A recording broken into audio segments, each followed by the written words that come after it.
Hi friends, Vishnupriya kitchen को आपण मानक स्वागत। आज मु आपण मानक पई कटक प्रसिद्ध बेसन तड़कार रेसिपी नहीं आछि, जहार टेस्ट नियारा। आपण माने एई भली भाबे टेस्टी बेसन तड़कारी करिया पई मोर ए वीडियो टी प्रथम ରୁ शेष पर्यंत निश्चित देखतो, जहा द्वारा आपण मानक परिवार जमा भी असुविधा हेबो। तेबे डेरी न करे चलंत स्टार्ट करबा। बेसन आलू तरकारी करिया पे मु एठी गोटे कप बेसन नेची, जोटा को मु गोटे बाउल ले ओजाड़ देबी।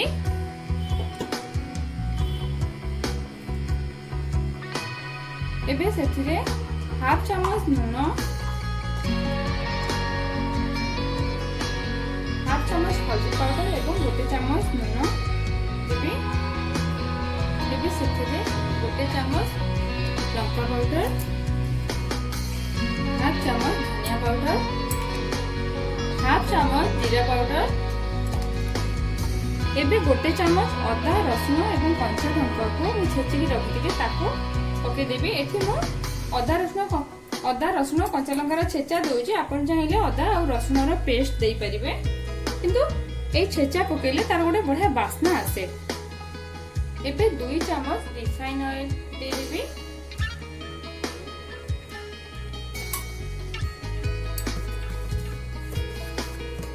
एबे मु टिके टिके पानी दे गोळेबी। ए बेटर को ना हमें बेसी मोटा करिबा ना बेसी पतला करिबा।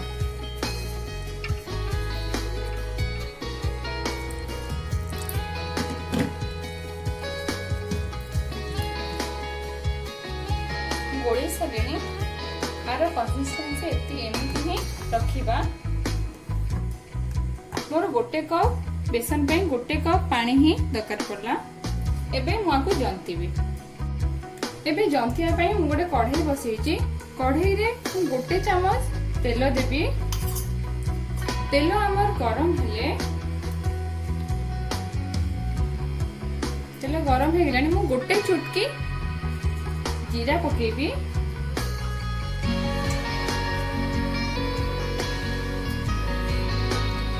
जीरा हमर फुटिले मु एठी गोटे टेम्पो भूसम पत्र नेजे ताकू पके देबी। या भूसम पत्र पकेली बास्ना हबा पई। एबे भूसम पत्र फुटिले मु गोटे कप पानी दे देबी।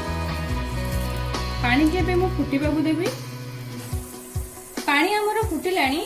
एबे बेसन टा पूरा पनीर भली सॉफ्ट हवा पई मु एठी गोटे चुटकी खाइबा सोडा पकेबी। खाइबा सोडा पकेया द्वारा बेसन टा हमर पूरा नरम हे जिवो।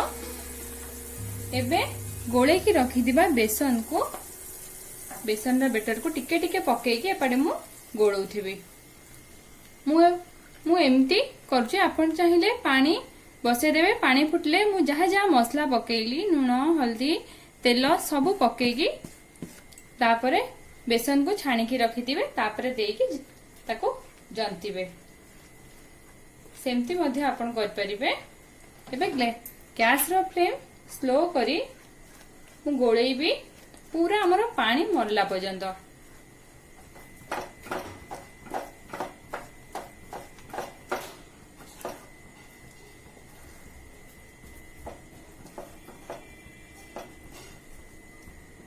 बेसन हमर जंतिया भितरे मु गोटे प्लेट रे तेल हाथ है ग्रेस कर देबी। एठी ही ए प्लेट रे ही हमें जंती की बेसन ढाळीबा।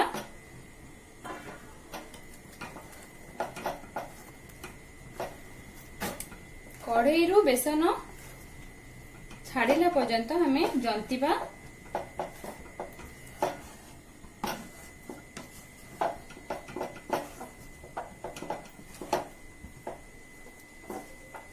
बेसन हमर जंती हे गलानी। एबे जो प्लेट रे हमें तेल लगैथिलु से प्लेट को ओजार दबा। मुबे गैस बंद कर देली। बे प्लेट रे ओजार देबी।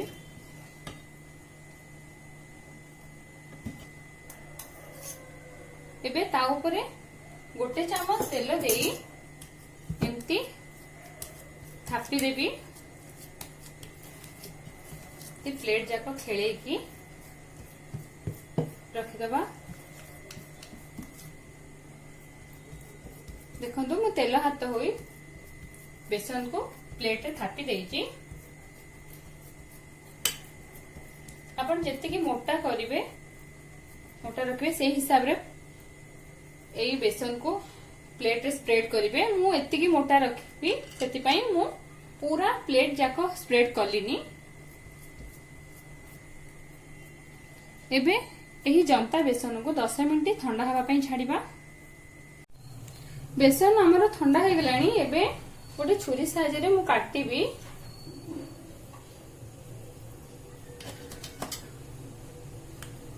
मु एडिके एडिके साइज करछु, आपण चाहे छोट कि बड़ करिवे।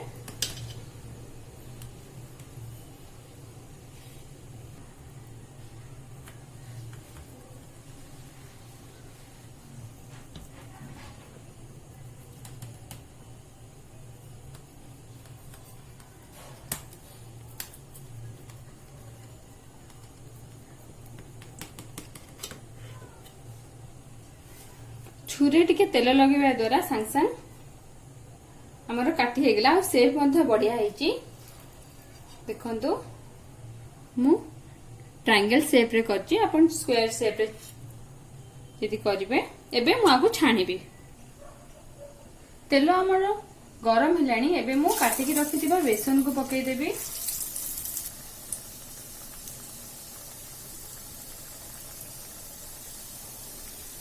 तेबे उल्टे दबा। गोटे पट हेई जिवणी किंतु तळ पट हमर हेई गलानी। एबे सब को मु उल्टे देबी।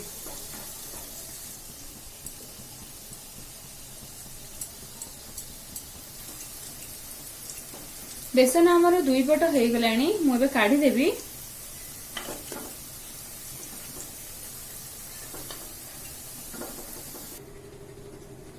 एई भली भाबे आमे बाकी रखिदिबा सब बेसन को छाणी देमा।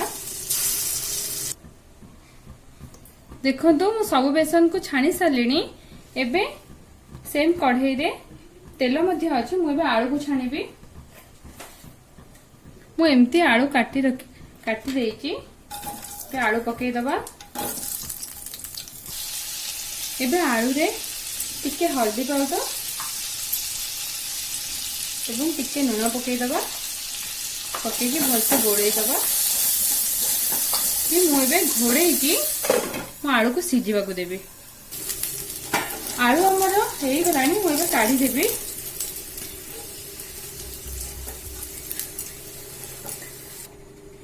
एबे सेम कढ़ाई रे मु आउ 2 चम्मच तेल पकई देवी। एबे गोटा गरम मसला ऐड कर दबा। मु गोटा गरम मसला रे गोटे गुजराती खंडे दालचीनी 4टी लवंग एवं 4टी गोटा गोलमरिच नेइची। एबे गरम मसला फुटिले मु 2टी काटी के रखिथिबा पियाज को पकई देबी।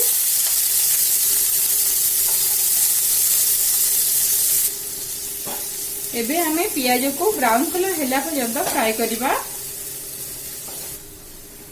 पियाज हमर फ्राई हो गलानी। एबे मु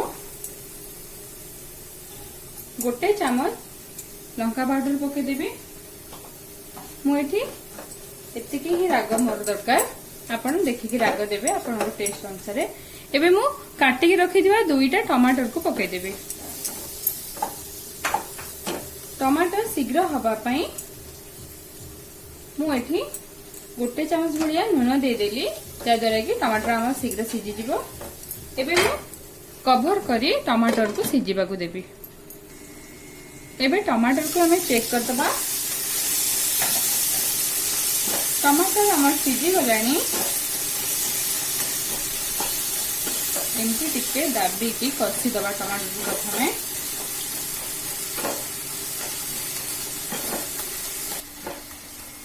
टमाटर को मु कसी सारेनी। एबे मु बाटी की रखिथिबा अदा रसुण पेस्ट 3 चामच दे देबी। देखिए हमें भलसे मिक्स कर दबा।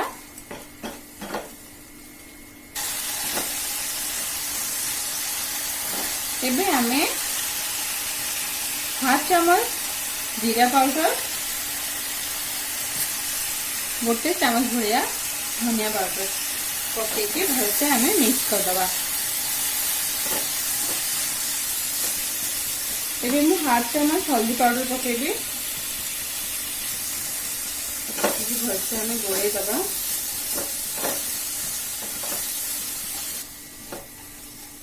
ଏବେ ଆମେ ଗ୍ୟାस ର फ्लेम स्लो करी कभर करी मसला को आमे कसिबा को दबा।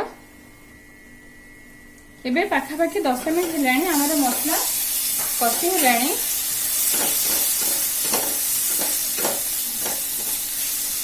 मु गोटे चामच मीट मसला देबी।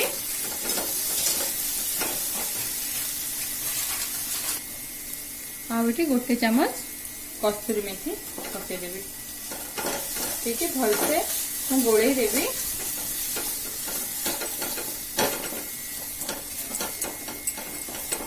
एबे मु गोटे चामच भलिया टमाटर सॉस देबी।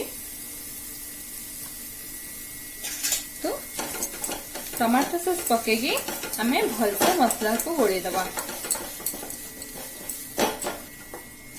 देखंतु मसला हमर भलसे कसी हे गेलानी। टमाटर सॉस रो बासना मध्य पड़ेलानी। एबे मु छाणी की रखिथिबा आलू को पके देबी।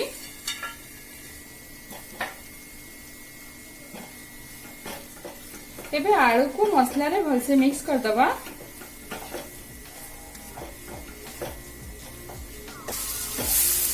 आलू मध्य मसला रे 2 मिनिट होला कसी हेलानी। एबे मु 1.5 गिलास भलिया पानी दे देबी। एबे हमें पानी की देखिकी लूण देबा। मु मसला रे लूण पकेइथिली सेति पई मु देखिकी हाफ चामच दउची। आपण देखिकी लूण पकेइबे। एबे मु पानी को फुटीबा को देबी। एबे पानी को कवर करी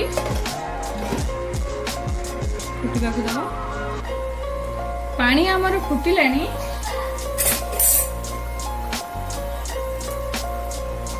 एबे छानी के रखी दिबा बेसन को पके दबा।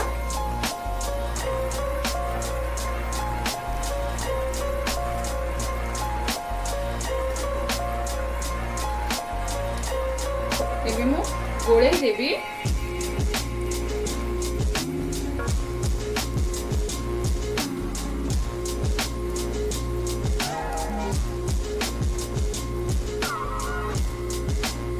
गोळे के आउ 2 मिनिट फुटिया को देबी। 2 मिनिट हेलानी फुटिलानी। एबे मु हाफ चामच गरम मसला पकेइकी भलसे मिक्स कर देबी। पानी देला बेले हमें टिके देखिके दबा, नहले पानी कम हे जिवो। कारण हमर बेसन पानी फुटिले बेसन पीजिकी बेसन फुली जिवो।